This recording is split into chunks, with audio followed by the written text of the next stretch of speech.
And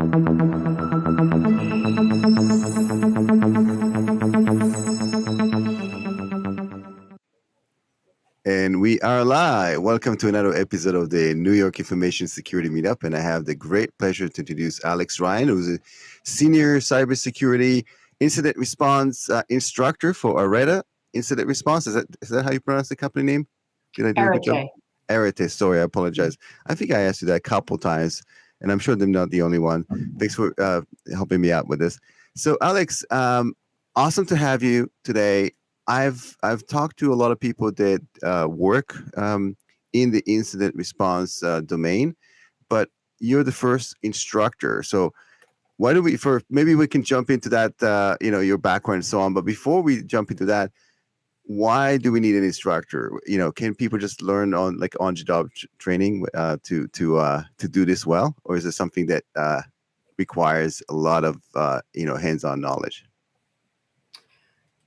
So for me, the point of training is the acceleration. So can they learn on the job? Yes, absolutely. But it's going to be, I believe, at a slower pace than when you have an instructor there to ramp them up more quickly. And then also as a business scales, you need to make sure that people have the same level of skills so that you can provide a consistent level of service to your customers.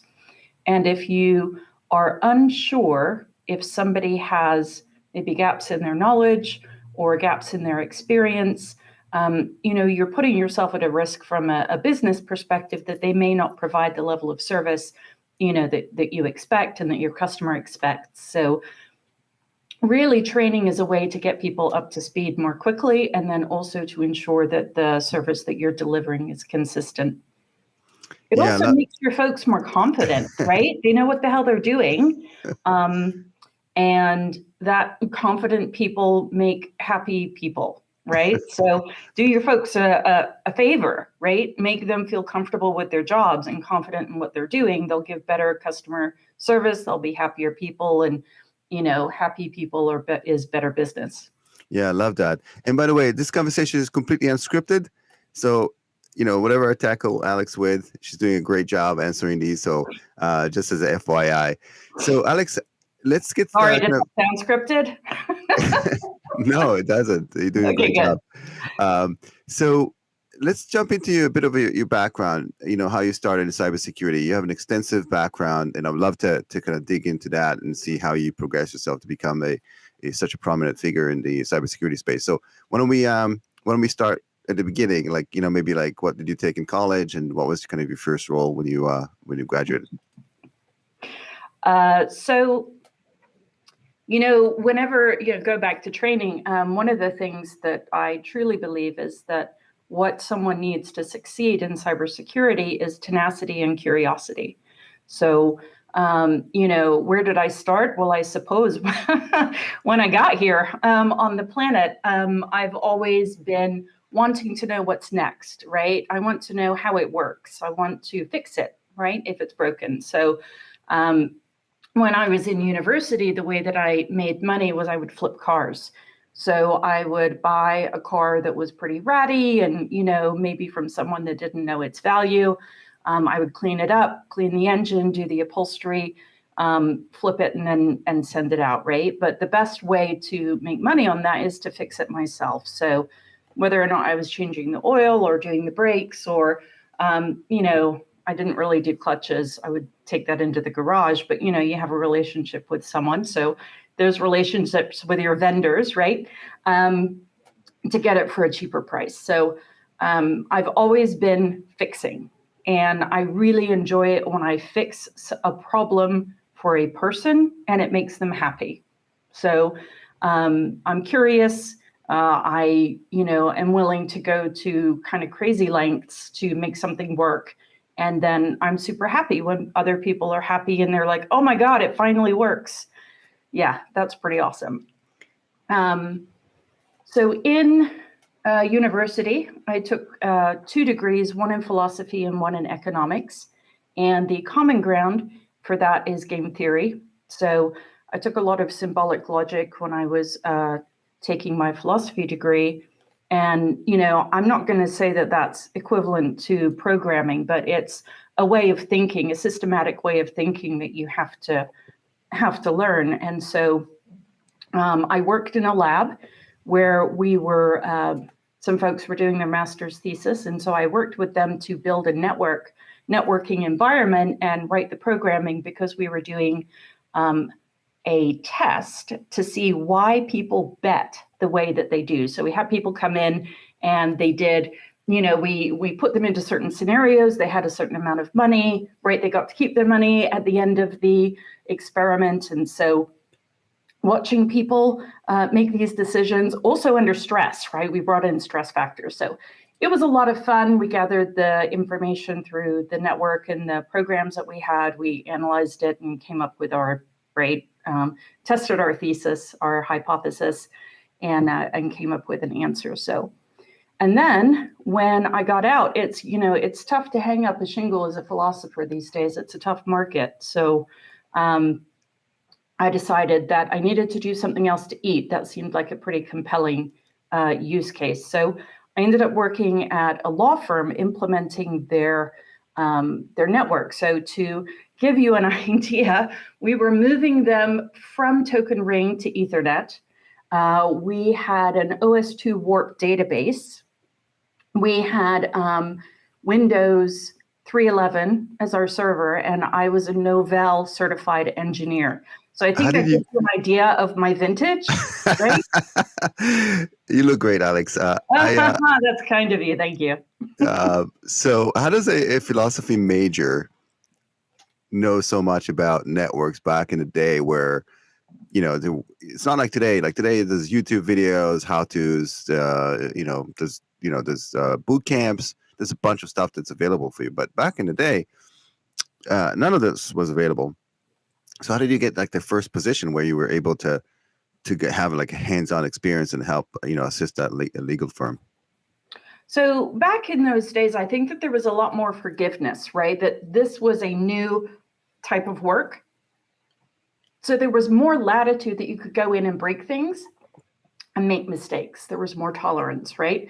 But now it's a more mature profession. And so people have the expectation that you'll walk in, you'll know what you're doing.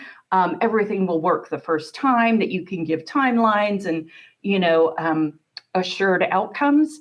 And so back then, there wasn't that kind of pressure. So you could walk in and you could make mistakes. You could say, oh, I still got to fiddle with it. Might be a couple more days, things like that. So I think that there was just more mercy from the customer side at that time.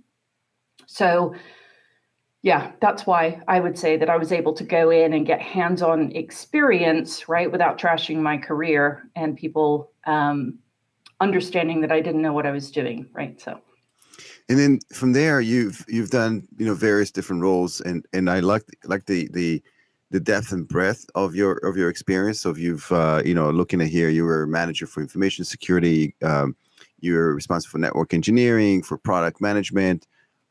You've done it a lot, and then you managed to get into incident response. How did you move laterally from all those different roles? Like I find today maybe the answer is the same as before. This was more leniency back then to move, and you tell me, but if that's the case, because today I think a lot of people once they get into a particular role in cybersecurity, they have often difficulties, changing roles. Yeah, and then they have to change jobs, right, to change roles. Mm-hmm. And I think that that's super unfortunate. So for me, what I did, and in my career, I've worked mainly with startups. And I worked for some larger companies, and that's where I learned my lesson that I should not work for larger companies because they want you to stay in your lane. And so, for me, with my curiosity, I want to know how everything works. I want to know how it got here and where it's going, because that gives me a better idea of what I should be doing, right? If you just hand me a task and I don't have any context, you just say, just go do this. That means that I can't use my creativity or bring you ideas of different ways of doing it, optimizing it, making it better, using new technology, right? So, I would always ask, why? why are we doing this? Where is it going? Hey, what about this thing? So I would say that, for those folks who are currently pigeonholed, right? To the tolerance of your audience, ask why. Say, well, where's it going? What's the point? Find the person at the other end of whatever it is that you're doing and ask them what it is that they want, right? Because oftentimes we try and solve business problems with technology. And if we find the end customer and find out what they're trying to get, you can walk it back and you might find that we're actually not delivering what it is that the end user ultimately wants. So that's one way of, within the context of your job, to say, I want to learn more, right? It gives you a reasonable excuse to start asking these questions in a way that people don't feel threatened, to sort of learn. And then that expands your knowledge. Sometimes you get to have these conversations with other folks that gives you their context. And then if you want to move to these other places, you've already built that relationship, you already have their context, and you can sort of parlay that a little bit, to go over to another group. So that would be my general recommendation. But working for smaller companies, you don't have to stay in your lane. And they're willing to let you go and do things that aren't necessarily in your silo of responsibility. And that's really important to me, because I feel very stifled if someone's like, well, you're the networking person, just make the network work. And I'm like, well, hold on. The network is pretty complicated and lots of different ways that we can do something, but to optimize it for your scenario, right, I need to really understand the technology up and downstream. And in a small company, people are very much more willing to have those conversations and don't feel threatened by the fact that you're asking about how their technology works. A lot of people feel like you're challenging them. So that can be a little tricky, but, start with relationships, get to know the person, find out their hobbies, their kids, whatever, right? Become non-threatening. And then you can start having those technology conversations in a way that doesn't scare them. Yeah, amazing. So, that leads me kind of the next question. So, just listening to what you just said, there's a couple of things that kind of, popped to my mind. One is, as you mentioned, you were very curious. That's what got you to like the first couple roles. And then you kept going with that curiosity to advance yourself and moving to different roles and becoming more proficient. But then you also strike me as a very much a people person, where you, just as you develop your technical skills, in parallel, you almost, you develop like your people skill, where you figure out, what makes people tick and how to, sometimes overcome difficulties in the technical realm by dealing with people a certain way. So you have that kind of rare combination between the technical and kind of the people skill. Do you find that today's, just in your role, do you use more of the kind of the technical side of the house, or equally important to have those people skills that really we call those soft skills that are not taught as, I guess, in school? And maybe because you're a philosophy major, maybe you had that kind of underlying background. But do you find today is more important to be super technical, or also a people person at the management level? I think it depends on where you want to go, right? So, we only have a certain number of days in our lives. We only have a certain number of resources and waking hours. So my question would be, where are you trying to go? And then that creates what kind of wheels you put on your car, right? To drive you to where you're going. If you want to stay on Alex, do you think that, not to cut you off, but do you think that people know always like where they want to go, or just sometimes they they drift to a particular role and find themselves into the next role and the next role? That would be unfortunate if they were doing that. Mm-hmm. It's definitely a tactic, right? A way, but do it consciously, right? Say, hey, you know what? I'm really not sure. So I'm just going to kind of hang out and drift and, but make that a conscious choice. Don't just be like, oh, I'm just going to go, I don't know, completely ignore my job, ignore the fact that I have a career, and I'm just going to go play video games most of the time. And I apologize about video game players. I don't mean that in a derogatory sense. It's fine. But, if you are drifting, if you are trying to figure out what you want to do, make sure that you're exposing yourself to opportunities that help you figure out what you want to do. Don't just drift aimlessly. Even within the idea of, I don't know what I want to do, so I'm just going to hang out, there's still structure in that. You can still say, okay, I kind of think I should be in this area, but I'm not sure, right? Like maybe threat intelligence, is interesting to me, or maybe malware reverse engineering. So funny story, I went to DEF CON this last one in Vegas, right? And I took I just loaded up on reverse engineering because I was convinced that that's where I needed to be in my life, right? And let me tell you, I do not want to do malware reverse engineering, right? Very clear. But, why? Sounds fun. Yeah, so they were talking about Golang and the next, generation of attacks coming in, because the Go language is everywhere, and how do you use that, right? Obviously, to nefarious purposes. I'm just learning so that I can defend my environment. So, even though I was a bit drifty, I went and I took the opportunity to find out if I liked something or not. And DEF CON is $300. So, I'm not saying go take a SANS course in reverse engineering, right? I'm saying there are cost-effective solutions out there to figure out what it is that you want to do. And did you ever consult mentors, peers? Do you have like a group of people or people that you talk shop with or ask advice, or do you, kind of the reverse question to that, do you give that advice to others today? I ask usually my direct managers, I ask them to be my mirror. So sometimes I have a difficult time seeing myself, right? And so I ask them, I say, what do you see that brings me joy? What do you see me be particularly good at doing? And then I have to trust them, right? That they're able to see me clearly too, and that they don't have their own agendas or whatnot. But typically I've had good relationships with my managers, my direct managers. And so that's a technique that I ask, is just say, hey, what is it that you see in me that is, a strength? So I don't have official mentors. I don't have, particularly people that give me advice on things. I know that doesn't sound good, like I should, but I don't know. It's perfectly honest. And listen, we're so busy.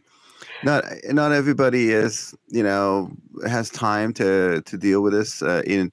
And there's no expectations. It's funny because, you don't have to have 10,000 followers on Instagram. It sounds, maybe you have only 100. It doesn't mean that you're exactly.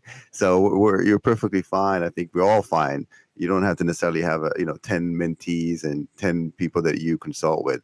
I was just curious about that because you seem to have quite the insight in terms of how to take chances in your career path and what to do to be successful. Let me just dive into, in particular, how did you dive into the incident response realm? Because that's a very niche kind of area within cybersecurity, just like reverse engineering, so did you just stumble upon it? Did you manage to get into kind of the first role into that, or tell me a bit about what was it like? Yeah, so I went in the late 90s during the .com boom. Cisco firewalls were discovered and everybody wanted one. And so I came into incident response from a defense position, right? So I was implementing firewalls and then went into intrusion detection and, then endpoint detection and all of those kinds of things. And then, of course, you instantly go into what are these machines telling me anyway? Oh, that doesn't look right. So maybe I should go figure out what's happening, right?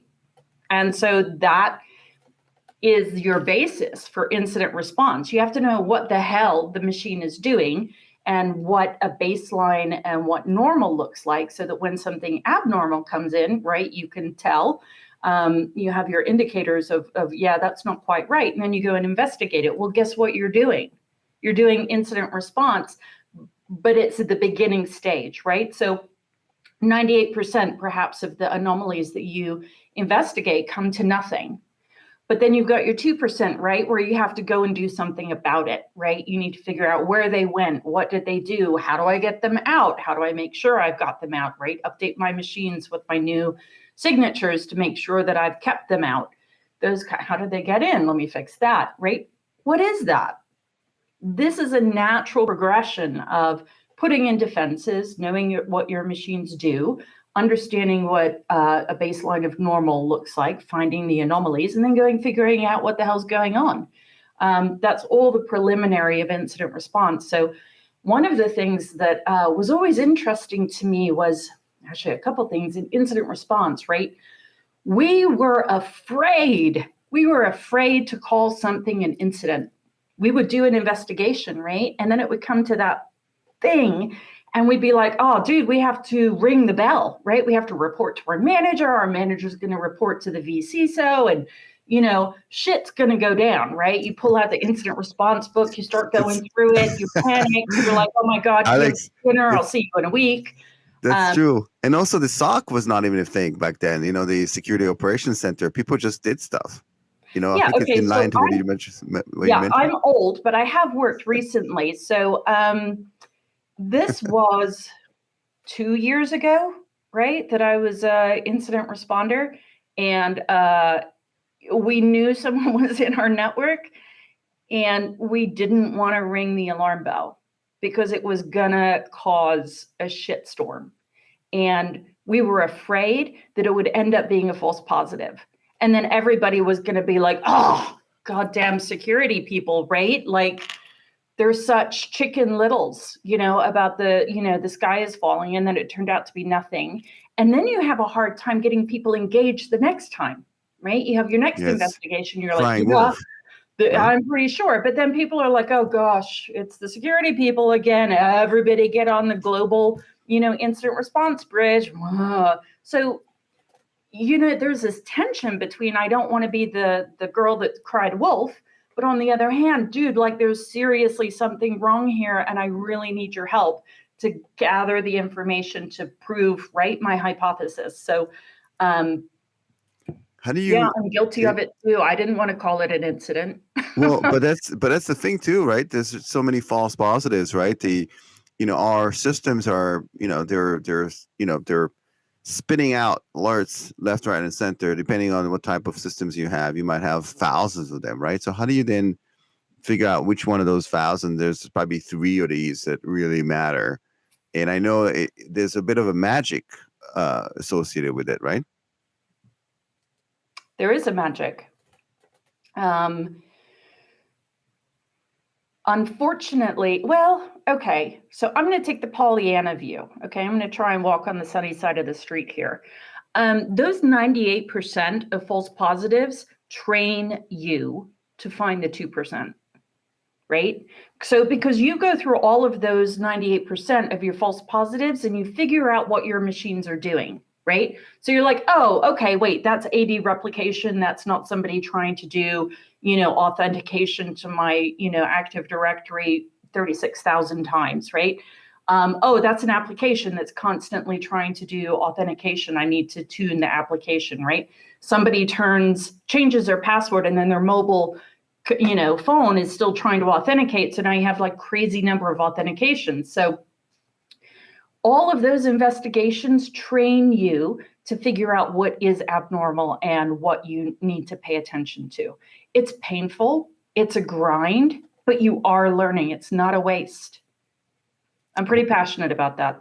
Yeah. Why isn't it more automation in the space? I mean, there seems to be like a lot of software companies out there that are coming back and saying, okay, we have a system that allows you to diminish these, but yet all of it failed, and it's still not enough, like, I guess, say AI, if to use that term, and machine learning systems out there that allows to really diminish those false positives.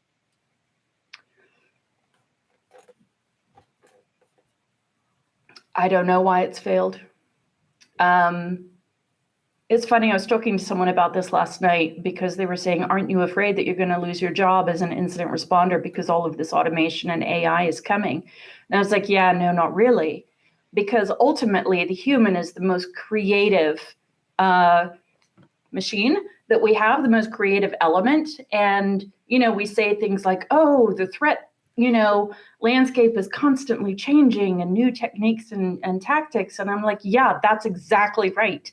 And AI is going to work on historical data, right? It's going to make maps of what has happened, but it doesn't necessarily take into account the creativity of the human. It's going to make something completely bizarre that no one predicted, right? And then that's the talent of the threat actor, right? I mean, these people are creative. I've seen some stuff and I'm like, wow, hats off to you. That was pretty awesome, right? So let's talk about that. So first of all, so I love that. So I was about to ask you whether the last incident responder has already been born. And the answer is obviously what you just said is no, that's not the case. And I have my own theory, and just talking to so many people about what I just asked you, is that, as you mentioned, one, I think you're spot on. The humans are very, very creative. In fact, that's the next evolution. So yeah, there's a lot of menial, tasks that are going to be automated, right? But somebody who has that creativity, both for good and bad, will always be employable. So that's kind of where the future is going. But the other answer to that is that there's not enough when you're looking at, I guess, incident across the wire. There's not enough differentiation between all the, the incidents. It's almost like, you can't determine if it's not somebody who's wearing gray jacket in a sea of black jackets. It's if you look at the incidents, it's more somebody wearing a gray jacket looks almost black in a sea of black jackets. This is why it's so difficult there's not enough of these anomalies to even this large data sets and machine learning and AI and so on to really create automation. So I think that's kind of another theory to why all those machines and all these automation has really failed so far. But let's chat about what you just mentioned about these how creative is creative. If you have some stories about that, without mentioning the terms and the like the details, that'd be great. Yeah, I'm sure you have some cool you stories. lose your job. Yeah, just FYI. Oh yeah, so I was working on that incident with Billy Joe Bob at, yeah, no, don't do that. Some really creative things that I've seen. Or even in general, like some trends that are creative. It doesn't have to be a single incident. Like, just maybe like some creativity that like in methods and stuff like that you've seen, in your line of work.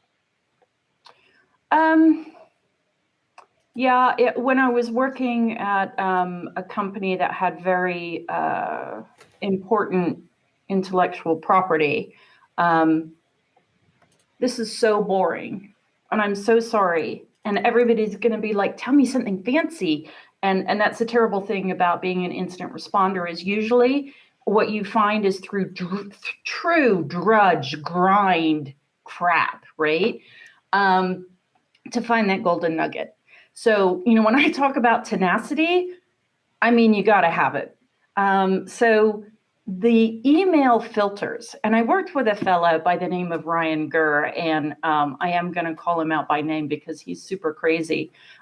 He would put these email filters in and would just pick through piles of false positives. But those filters found so many attacks, so many, and again, it's not sexy. And I'm sorry, you asked for something creative, and it's not very creative.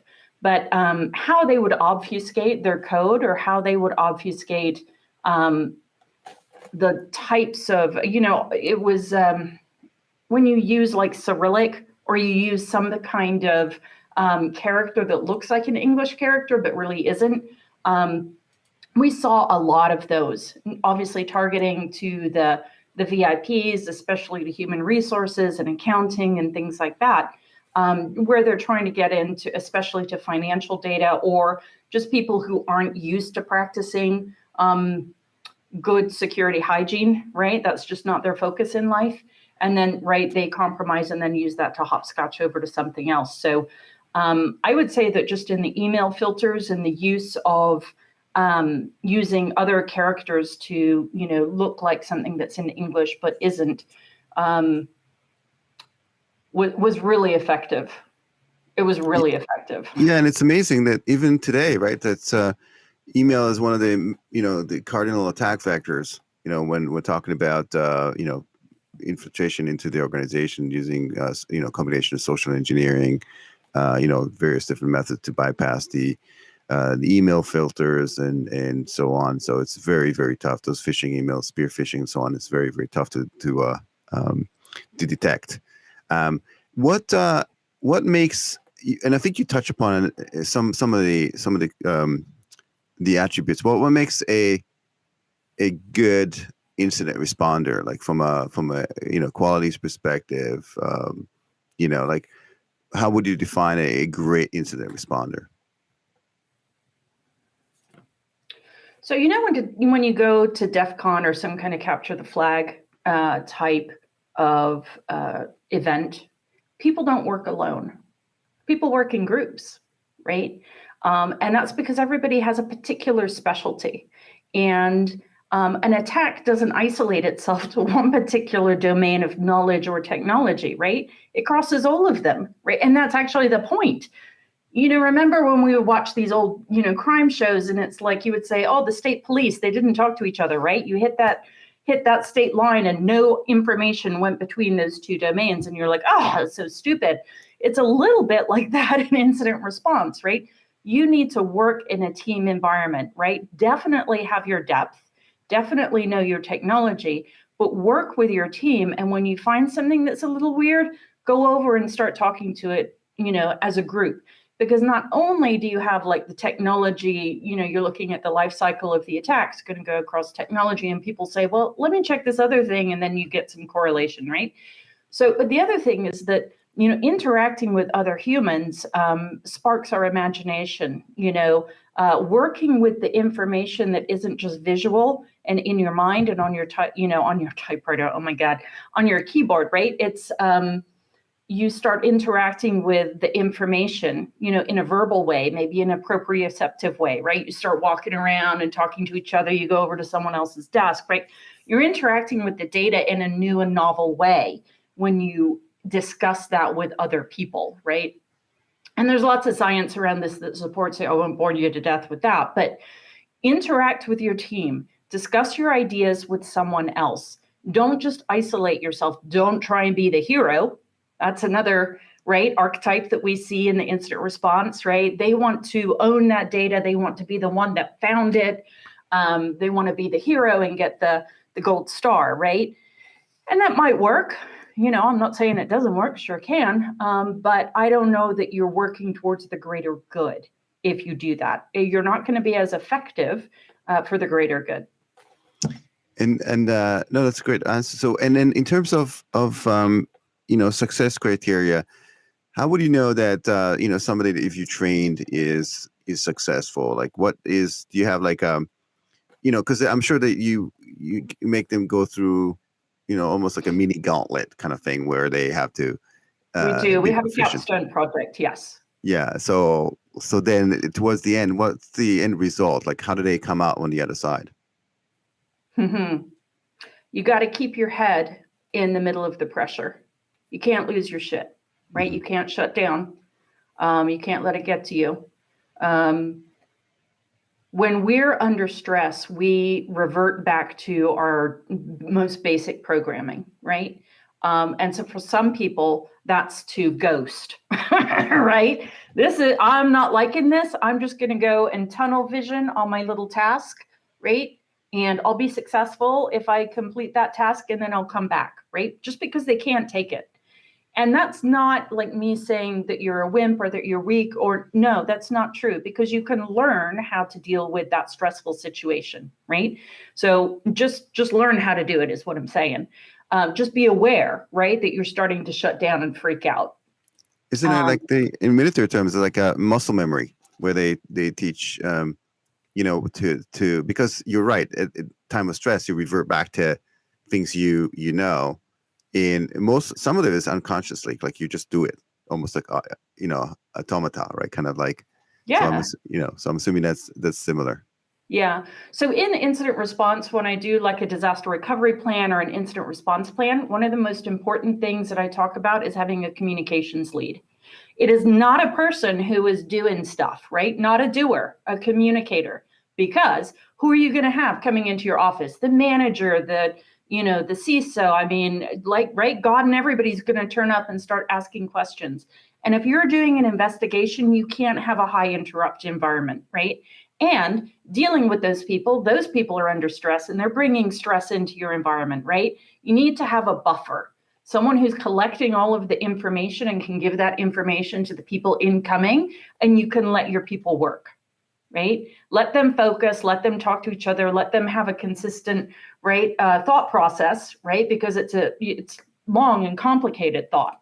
And I just can't have someone coming into my cubicle every 5 minutes asking me what's an update. I don't know. Maybe if you left, then I would be able to find something out. But it's tough. Alex collectors, they want an update. It's just. I swear to God. Yeah. So I always have a communicator who can be the buffer between, so obviously you're technical enough to understand exactly what is going on. So you're a practitioner, right? But your role in the incident response is to communicate out so that you can be that buffer and let your folks work. So do you teach that part? How to get into, how to communicate to the powers that be, and because you have to communicate not just to the executives, but also the people around you. Like this incident response touches every area of the company, so you might have to deal with people from the different business areas and so on. Is this something you teach as well? No. You just let them. I should though. Actually, it's a really good idea. Because, right, the learning path is to understand your customer, know your customer, right? So if you have someone coming in from manufacturing, what does he want? Because that is going to affect or should influence what you're going to tell him. So when he comes in, what is he interested in? He's interested in 100% uptime. All he wants to know is, when are you going to get my line working again, right? Shut up about forensics. Shut up about attribution of the threat actor. Shut up about talking to the FBI. I don't care. I want my line up. So when someone comes in and they're asking you questions during an incident response, understand what it is that they want from you. What is their, how are they affected by the incident? And give them the information that is pertinent to them. Otherwise, you're just going to frustrate them. Yeah. And I love how you answer, like, you're so passionate about this. Would you recommend people get into incident response? I think you're a little bit biased, but you've done various different roles, and you obviously like what you do. If somebody's doing like, network management or other areas of cybersecurity, would you recommend getting into? I mean, it's a really, there's almost so much demand for it right now. There's a lack of, if you look at some job boards, there's thousands of unfilled, security analyst positions, specifically for SOC and incident response teams. Would you recommend for people to join? Hell yes. Why wouldn't you? Oh my God, this is the most exciting thing. Oh my God. I always tell my kids, I'm like, why aren't you doing this? Do you not understand how much fun this is? Like, where in the world do you get to go? I mean, you're sitting in a career. It's like, stressful, Alex. What? It's stressful. Like you said this to people, like turn around and they end up just doing, just a task that they know, and they shut down. That's what you said a minute ago. Everybody loves SEAL teams, right? I don't know what it is that people love about SEAL teams, but everybody uses the analogy, so I assume there's some affinity to it. And so the reason that I think people use this analogy is because they're heroes. They go and do something exceptional that is for the greater good, right? So when We talk about going into incident response and it's stressful. Yeah, it is. But you're saving the world. Like, do you not get that? Someone is trying to take down our middle layer economy, right? So I work in ransomware at the moment, right? So you look at the number of businesses that go out, that go out of business, right? After a ransomware attack, Oh, right? numbers Like are staggering. 70% of them, after a year of Hmm. suffering an incident response and having to pay a ransomware, go out of business. You're going to have to believe this. Fuck you. No, you're No, not it's going to it's come very in here true. and, yeah, no, you are trying to wipe out my country, right? No, you're not allowed. It's not okay. Yeah, So and it it's true. really It's a is. matter of national security, right? We Absolutely, it is, right? We're at war. And so it is for the greater good. So, yeah, come on, join the SEAL team. uh, what's do you hose people down after they end up finishing what's the kind of initiation? Do they have to kiss a cod and drink a very hard liquor, or what's the initiation after they finish the course? Or do you have one? Or is that not a good idea? I think you should have. I'm not a big drinker because I feel like so crappy afterwards. And I think that might be a little bit of a hangover from the bro culture. Sorry. But we definitely get together as a group to de-stress, right? No one's going to understand your context and incident response like an incident responder. And so we sit around and we tell our war stories and we build a sense of camaraderie that we won. And I think that, veterans perhaps from the military do this as well, right? They get around and they tell their war stories, and it's a way of decompressing and building camaraderie after something that's very stressful. So, do you have a beer while you're doing that? Sure, whatever. But really, for me, it's about restoring a sense, right? Coming down.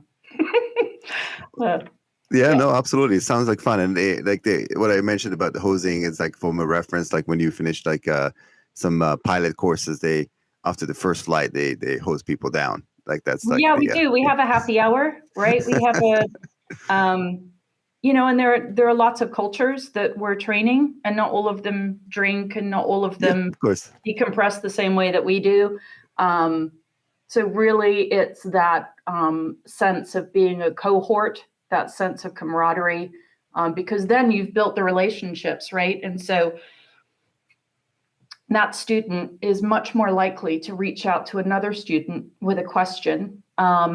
Because if you have a question and you're not sure who to ask, you usually just shut it down internally and don't go ask the question, and that's a loss, right? So when you go through a capstone and you've won, right? You've finished it, then we just decompress together on a get together graduation type thing. Yeah, and it's awesome. We need more of this in the digital world where we're becoming more distant. I think that having that kind of camaraderie is something that to be strived for. So Alex, I feel like we can go on and on and on, but we're running out of time.